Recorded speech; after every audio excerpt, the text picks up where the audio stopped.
Sabe o dinheiro dos nossos impostos? A gente sabe que paga, mas nem sempre fica claro para onde ele realmente vai. Hoje, a gente vai seguir essa trilha, dos bilhões investidos em grandes obras até alguns gastos, digamos, mais curiosos do governo. Vamos juntos desvendar o caminho do dinheiro público. Para a gente começar a conversa, dá uma olhada nesse número aqui, 300 bilhões de reais. É isso que o governo federal planeja investir só este ano em estradas e ferrovias. É tanto dinheiro que a primeira coisa que vem à cabeça é: Pois é, a pergunta que não quer calar. Como é que uma quantia tão gigantesca assim é gasta? Como o governo decide qual empresa vai construir uma rodovia ou fornecer um serviço? Para entender isso, a gente precisa conhecer a principal ferramenta usada para gastar o dinheiro público. Bom, essa principal ferramenta que o governo usa para contratar empresas e gastar essa grana toda é um processo chamado licitação. Pensa nela como uma espécie de competição, uma corrida para ver quem oferece as melhores condições para o poder público. Isso mesmo, uma competição oficial. O governo vai lá e anuncia o que ele precisa, as empresas interessadas competem e a proposta que for mais vantajosa para a sociedade deveria ser a vencedora. Na teoria, pelo menos, o processo é bem claro. Então, no mundo ideal, o caminho é esse aqui, em 4 passos. Primeiro, o governo identifica uma necessidade, tipo construir um hospital. Depois, publica um edital, que é o documento com todas as regras do jogo. Aí as empresas competem. E, por fim, a melhor oferta leva o contrato. Parece simples, né? E olha, isso acontece o tempo todo por todo o Brasil. Um exemplo bem recente é essa licitação de mais de 70 milhões de reais para um novo centro de gestão de desastres no Rio Grande do Sul.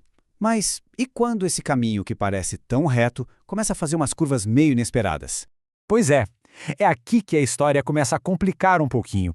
Vamos ver o que acontece quando a teoria encontra a realidade e o caminho do dinheiro público se torna um pouco mais sinuoso. Dá uma olhada nesse caso da SEDAI, lá no Rio de Janeiro. A proposta mais barata para um serviço era de 37 milhões de reais. Só que a proposta que venceu custou quase 53 milhões. É uma diferença de quase 16 milhões de reais pagos com o nosso dinheiro. A empresa mais barata, claro, foi desclassificada, e no recurso ela apontou justamente uma violação do princípio da economicidade, que, trocando em miúdos, é a obrigação de gastar o dinheiro público do jeito mais eficiente possível. Isso faz a gente se perguntar, afinal, o que define a proposta mais vantajosa? É sempre a mais barata? Agora, lá em Santa Catarina, a situação foi outra, mas também complicada. Uma auditoria do Tribunal de Contas, num contrato da Casan, a companhia de águas de lá, mostrou que uma obra que deveria durar uns 3 anos levou quase 5, e o custo subiu 25%, passando dos 129 milhões de reais. E não para por aí, não. A auditoria foi fundo e revelou mais: atrasos, pagamentos por metas que nem foram cumpridas e, o mais grave de tudo, a possibilidade de superfaturamento. Tudo isso num único contrato. Ok, a gente viu como funciona a licitação. Mas olha, nem todo gasto público passa por esse caminho mais tradicional, digamos assim. Existem outros modelos, outras ferramentas que os governos usam para fechar contratos e tocar projetos. 2 alternativas bem comuns são as parcerias público-privadas, as famosas PPPs, e os leilões. Na PPP, o governo fecha um contrato bem longo com a empresa para um projeto gigante. Já o leilão é o contrário. O governo quer vender alguma coisa e ganha quem der o maior lance. Para ficar mais claro, olha esse exemplo de PPP. O projeto Smart Rio Preto, em São Paulo. É um contrato de 30 anos, com um investimento total de 1,7 bilhão de reais para instalar câmeras inteligentes e modernizar a iluminação da cidade toda. Agora, do outro lado, tem o leilão. Lá em Várzea Grande, no Mato Grosso, a prefeitura usou um leilão para vender carros, motos e sucatas que foram apreendidos. O processo foi todo online e aqui o dinheiro faz o caminho de volta, né? Ele volta para os cofres públicos. Certo. Com tantos caminhos diferentes para o dinheiro e, como a gente viu, tantos problemas que podem aparecer, a grande questão é: quem é que fiscaliza tudo isso? E, talvez mais importante, o que a forma como o dinheiro é gasto diz sobre as prioridades de um governo? Então, a nossa principal linha de defesa são os tribunais de contas. Tem o TCU, em nível federal, e os TCEs nos estados. Foram eles, por exemplo, que fizeram aquela auditoria no contrato da Casan, que a gente acabou de ver. O papel deles é ser o verdadeiro cão de guarda do dinheiro público. Mas a fiscalização não é só ver se está tudo dentro da lei, sabe? É também questionar as prioridades. E essa é uma fiscalização que todo cidadão pode fazer.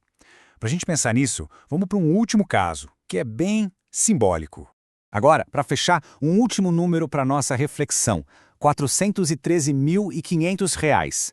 Não foi para uma ponte, nem para um hospital. Algum palpite sobre o que o governo comprou com essa grana? A resposta? Flores. Exatamente. Esse foi o valor de uma licitação da Força Aérea Brasileira para comprar rosas, orquídeas e outras flores, para usar em cerimônias, formaturas e até para decorar o gabinete do comandante. Claro que uma notícia dessas gerou muita conversa, né? Esse aqui é um comentário de um leitor, lá na reportagem original, que questiona essa prioridade de um jeito bem direto. Mas, independentemente da opinião de cada um, isso mostra que a sociedade está de olho nesses gastos e debate o assunto. Então, o que a gente viu aqui? Que o caminho do dinheiro público vai desde aqueles 300 bilhões para ferrovias até quase 414 mil para flores. É uma jornada longa, complexa, que envolve competições, auditorias e, acima de tudo, muitas decisões sobre prioridades. E, no fim das contas, por que é importante entender tudo isso? O que é uma licitação, uma PPP, um leilão? É que isso nos dá ferramentas para poder acompanhar de perto e cobrar que cada centavo do nosso imposto seja usado da melhor forma possível. E fica no ar a reflexão que é, na verdade, o grande desafio. Como garantir que cada real público seja bem gasto? A resposta, claro, não é nada simples. Mas o primeiro passo, com certeza, é a informação. Acompanhar o caminho do dinheiro é fundamental.